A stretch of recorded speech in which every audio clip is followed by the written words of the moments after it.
heard a story from the Bible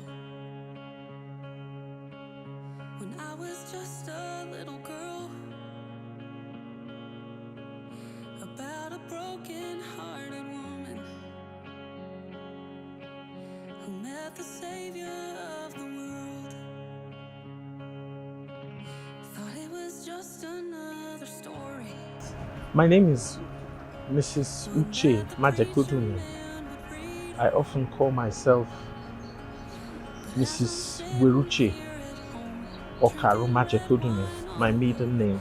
Yes, I'm a 64-year-old indigene of Imo State, married to an Ogun State indigene from Majekodunmi.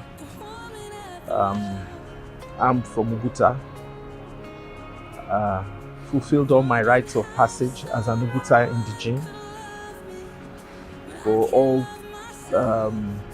full-grown established females, we take the initiation title of Ogbuefi. So I have that as well. So in a nutshell, that's my name. Born in Manchester, raised in different parts of Nigeria. So what do I do? My background is in theatre. My first degree is in theatre arts. Did a master's in public administration. Then I went on to work as a public relations person for a trading company, very briefly. And then tried my hands in various aspects of entrepreneurship. From the time I was in uni, I had a clear idea that I didn't want to work for government. I would like to do my own business. I had a very strong passion for that.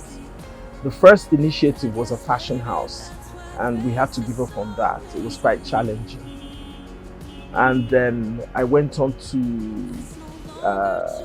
interiors and slowly evolved into what I now realize is the creative industry.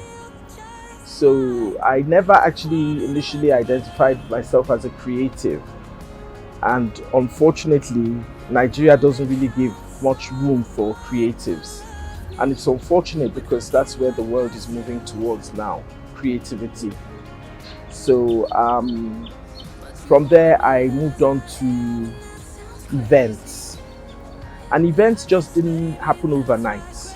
It evolved over a period of about 32 years. So I started off working, doing flowers in church, and then from there doing funerals for people, weddings, things like that. So that's basically my background. Of course I went for training. Life, just to live, is challenges. So definitely as an entrepreneur, there are a lot of challenges, and Nigeria being a developing country, I think our challenges are way more. So what I would always say to young entrepreneurs, I say to them, passion is very important, because where nothing makes sense, the passion propels you and you stay there, you hang in there. Entrepreneurship is never without its challenges, but passion propels and passion keeps you there. Passion is like a strong interest. When I first started events, I started off in one arm, and slowly it evolved into other aspects. So from doing flowers in church, people seeing it, and then doing the dedication of the church, obviously other aspects came in, to then doing all kinds of events. I'd often say I've worked for at least 4 or 5 presidents of Nigeria, which is really, quite a privilege. One of the highest points was when we did the Commonwealth Heads of Government with 54 heads of state from all over the world, celebrating Nigeria and the Nigerian culture. Those were really like the climax. So again, I'd also say money is important, but it's always not all about the money. That's why I say, because if you make money your aim, then you sort of lose focus. If you stick to your passion and stick to it seriously in a sensible way, the money will come. Now about challenges, yes, I back to challenges. Um, the challenges, like I always say, are overwhelming, which is why I talk about passion. What are the challenges? One, education. I have 5 children. Of my 5 children, two are very strong creatives. My eldest is a lighting designer, my son is a fashion designer. And I had to get them out of Nigeria very early because if we stayed in Nigeria, there's no avenue for training and education. The education for creatives is very, very wanting, very wanting. Where are the art schools? You have some schools, like people have set up, but there's a lot that needs to be done.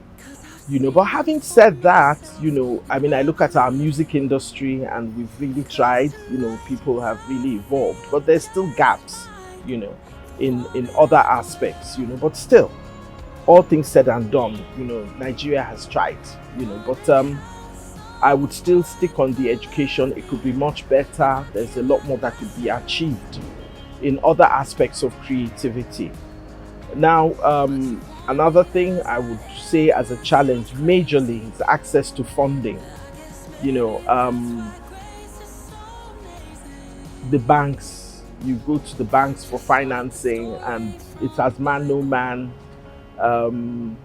They ask for your great grandmother's death certificate. They ask for, for you to exhume all kinds of things and do all kinds of things. And it takes so long and the bureaucracy is incredible. And even when you have a credible business, you've built a brand, you still can't get funding very easily. You now wonder what the banks are doing. It's most unfortunate. So that is a huge challenge. Then, of course, light, water, human resource, the culture of stealing and dishonesty, poaching of other people's staff. For some people, they talk about copyright, for musicians, for writers, things like that, plagiarizing, things like that. So there's a myriad of challenges, but to live and to be alive is to have challenges and problems. I keep emphasizing that passion really, really helps. Encouraging women and getting women on board as entrepreneurs. One of the first things that come to my mind is culture, and there's a lot of assumption that women are not working, but then when you look at it, you have a lot of women. You talk about Iyagota, they're selling their lace, they're extremely wealthy, they're property owners, they've done very well. You have Ishekiri women, you have women, different cultural women who have done well in trade and in business. In the creative industry, we have our own share, even though it's quite hard on women. So I'm looking also at aspects of culture. So that's one, and people's attitudinal change. And those who come with probably, like I say, one of the most important ministries for me is the ministry of, not ministry, but one of the most important segments of government is that has to do with orientation. So national orientation, there's certain aspects of culture that are negative that we do need to work on. So there's no overt or subvert discrimination against women. So women are actually allowed to achieve and fulfill. But they do have to be determined. They must, be passionate. But then again, when I think about it deeply, I look at it that Nigerian women are quite enterprising and they're assertive. But there's room for improvement, An area also I feel that we Nigerian women need to look at is politics and participation. But that's not very easy because the men are extremely territorial about politics. And a lot of times women want to dump down in favor of the men. And I often tease that the men have to, acquire more confidence, because it's a confident man who allows a woman to be. It's an insecure man who doesn't have the confidence to allow the woman in his life to be and fulfill her full potential. So culture is one of the things that I believe there should be some form of legislation that protects women. Okay, when I say protects their lives, protects their person from things like sexual harassment, discrimination, the aspects of culture that, for instance, a woman, for her to even actually have access to her husband's property if in case of death, becomes a huge issue because a woman is perceived as a second-class citizen. So legislation protecting women is something that government can do. I don't believe that government can give money to everybody. I don't believe in that. I believe that government can give an enabling environment. I think government can also put down legislation to push the banks to do more. It's only now we're realizing the role that the banks have to play. I believe that the banks need to be more committed. They should not talk the talk, they should walk the talk. I believe that it's important. I mean, like, even me, for instance, 32 years in business, I don't get money from banks. I get money from finance companies with exorbitant interest rates, but they're the friendliest. And we pay back and they keep giving us money. The banks can't do that. So I advise everybody out there, go to the small microfinance banks, and to the little finance companies that would give people money. Much easier. And once you can pay back and they see your records, they will give you the money. But to wait for banks, you'll be waiting forever. It's very cumbersome. And it's almost like they really don't understand SMEs. They don't understand, because if they did, they would know that a successful SME, you don't have time to sit down in a bank every day shuffling papers, and some bank official with an ego trip will sit down looking at you and thinking, who the hell is she? Why should she get this money? That sort of thing. So, there's a lot that has to be revised in terms of legislation to push the banks to be a lot more supportive. The banks are key. Banks are very key in this whole success for female entrepreneurs. One of the things I observe with the younger generation is the lack of patience to go step by step. You start business today, you want to own, you don't want the crumbs, you don't want a slice, you don't want a loaf, you want the entire bakery. That's the generation now. It's good to be ambitious, but it's also good to be realistic. It's also good to pay your dues. You understand? So it's important that you learn, you absorb, and you grow. I didn't get financing until about 10 years after I started business.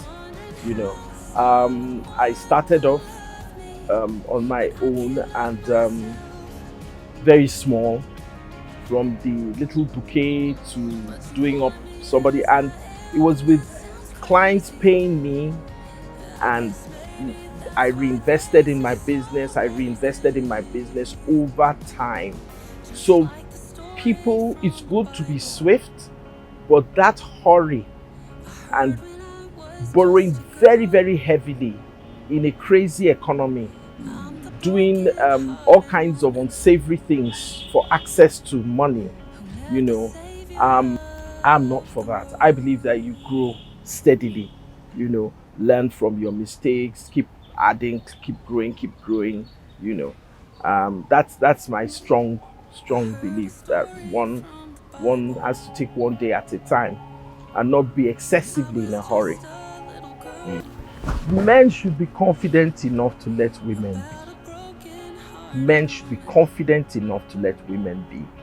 They should let women be. They should allow women the same opportunity as they would allow a man. They should be fair. There should be, I'd quote my mom, should say, fair partnership between men and women. Just be fair, just be fair,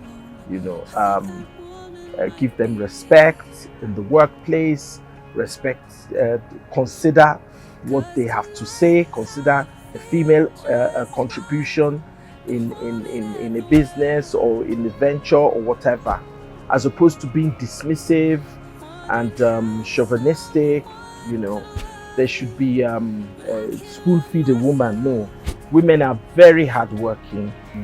They are traders.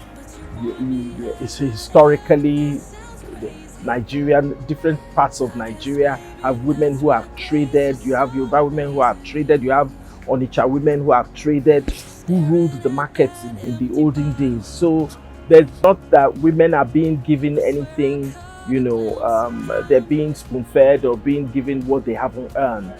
Women can hold their own. So, men should be fair. They shouldn't be chauvinistic. I wish everyone a happy, very happy International Women's Day. Of course, I'm a woman, a powerhouse of creativity.